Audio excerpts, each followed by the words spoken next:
I wanted a way to highlight the problem of the slippery slope, the process by which things move in only one direction, how each thing builds upon the next thing and leads further and further until we are left wondering, how did things get this bad?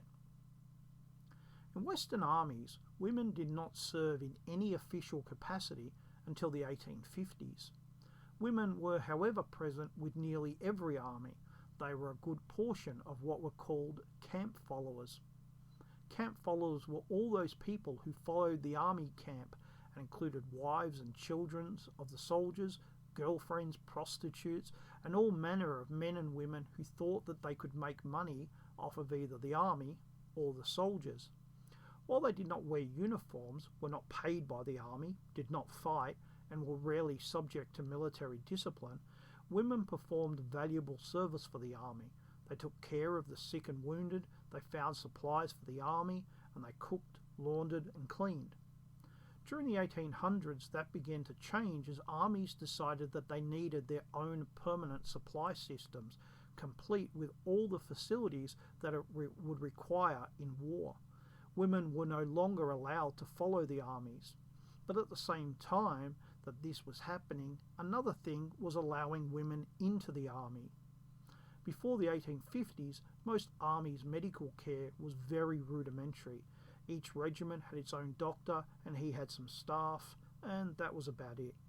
During the Crimean War, the British Army decided to send female nurses to treat the wounded. This was not a popular decision, as female nurses had a very bad reputation.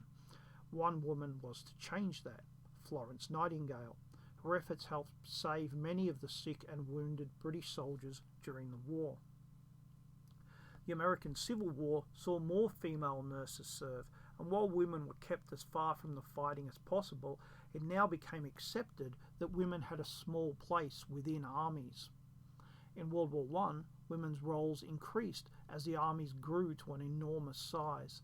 The demand for manpower grew and grew. Men were needed in the armed forces, in industry, and in agriculture.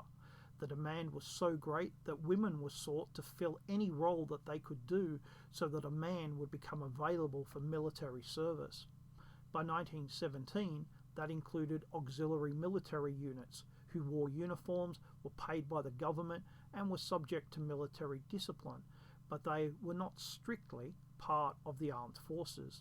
They carried out roles far from the front, and many were in what were regarded as women's jobs, such as telephonists, although they also did jobs that were regarded as men's work, but which women could physically do, like clerking and other office-based jobs.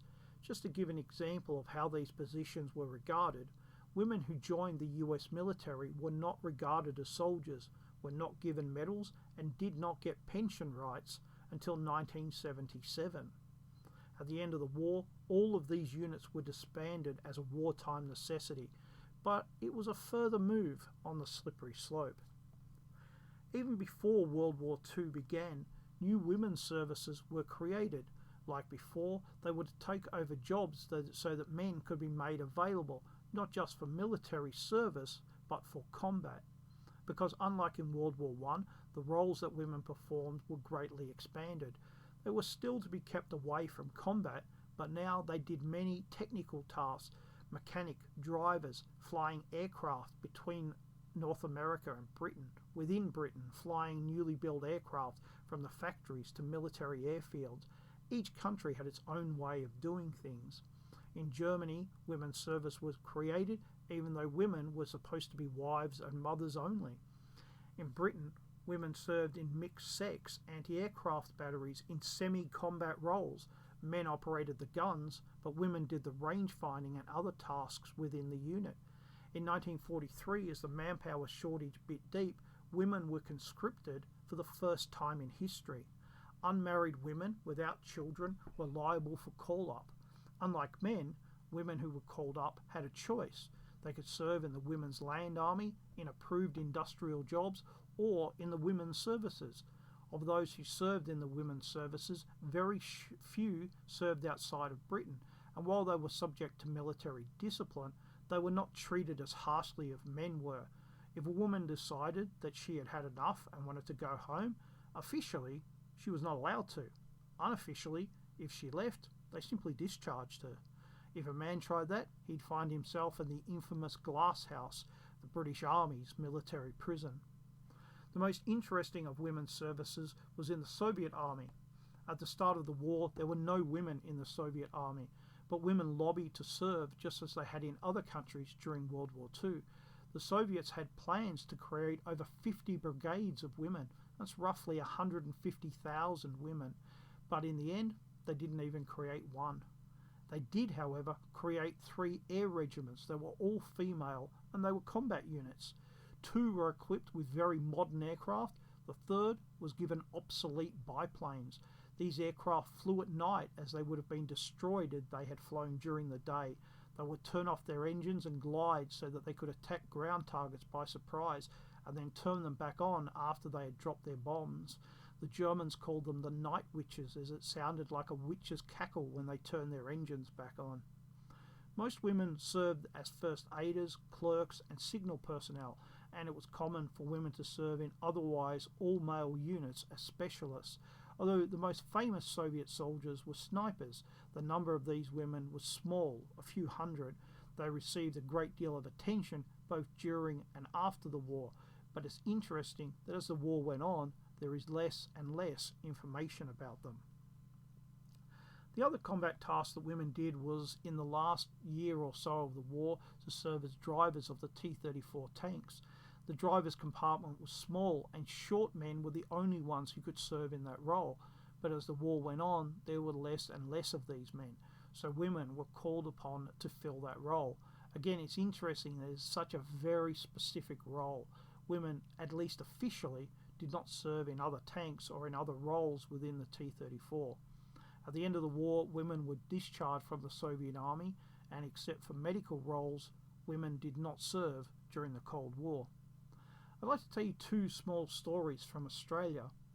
In 1944, Australia's Prime Minister had a meeting with an Australian general. After the meeting, he walked the general to his car. The driver got out of the car and opened the door for the general. The Prime Minister was shocked and exclaimed, "But she's a woman. Traditionally, men open doors for women. Women don't open doors for men." The general replied, "No, Prime Minister, she's a soldier."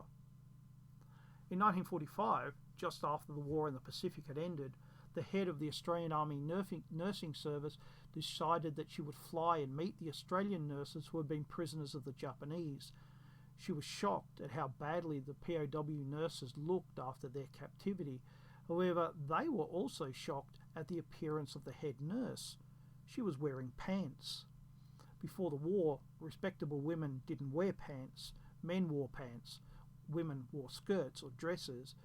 More motion on that slippery slope. Like the Soviets, the West's military leaders really liked the women's services. Women who volunteered for military service were generally highly educated, intelligent, with low levels of ill discipline.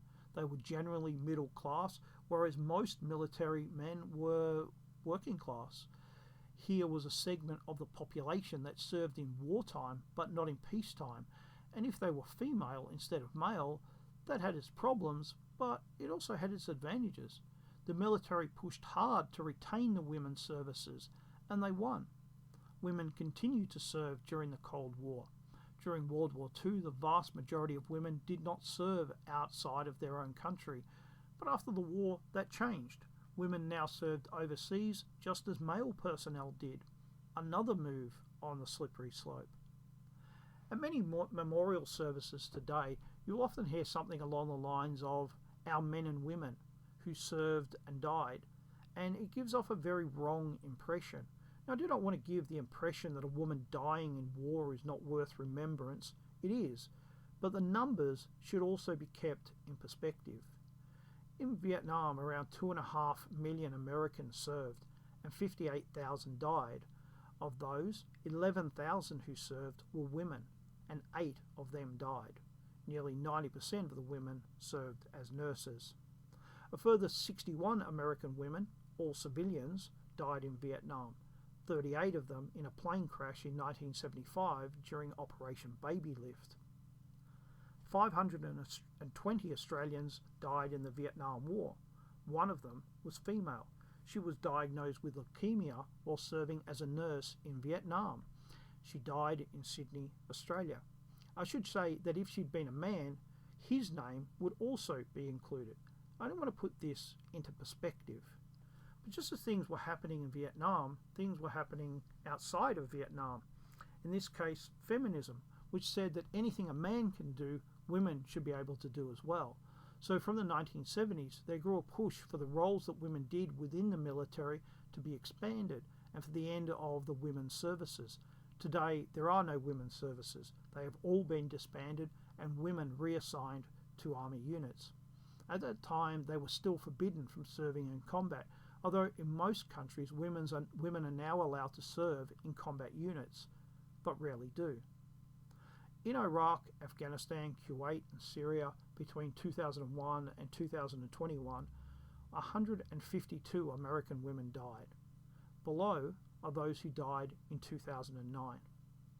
Afghanistan, Sergeant Simone Robinson, 21, IED attack in Kabul on February 28, single mother of 2-year-old daughter, March 1st, 2009. Navy Lieutenant Florence B. Chloe, 35, killed by Afghan soldier while running at Camp Shirhin, Mazar-e-Sharif, 3-year-old daughter, March 27, 2009. Air Force Lieutenant Rosalind L. Schult, 25, IED, hit on vehicle near Kabul, May 20, 2009. Air Force Senior Airman Ashton L.M. Goodman, 21, IED hit on vehicle near Bagram Air Force Base, May 26, 2009. Staff Sergeant Tara J. Smith, 33, non-combat related incident under investigation, mother of 2 boys, 8 and 6, August 4, 2009. Sergeant Uavigs G. Wolf, 24, RPG attack on vehicle, wife and mother of 2 girls, ages 3 and 1, October 22nd, 2009. Iraq, Specialist Jessica J. Sarandre, 22, mortar fire on forward operating base near Mosul, March 3rd, 2009. Staff Sergeant Army C. Terador, 29, non-combat incident near Kadush, November 4th, 2009. Kuwait, PFC Quislin K. Walter, 19, non-combat related near Kuwait City, February 19, 2009. Mother of 2-year-old daughter, 3-year-old daughter, mother of 2 boys, 8 and 6, wife and mother of 2 girls, ages 3 and 1. These were not women killed in attacks on their homeland. These were women who were deployed into harm's way. This is where the slippery slope has taken us, and we are not off the slippery slope. The slope is still here, and it's still slippery, and it will lead us on to further horrors, horrors which our rulers call progress.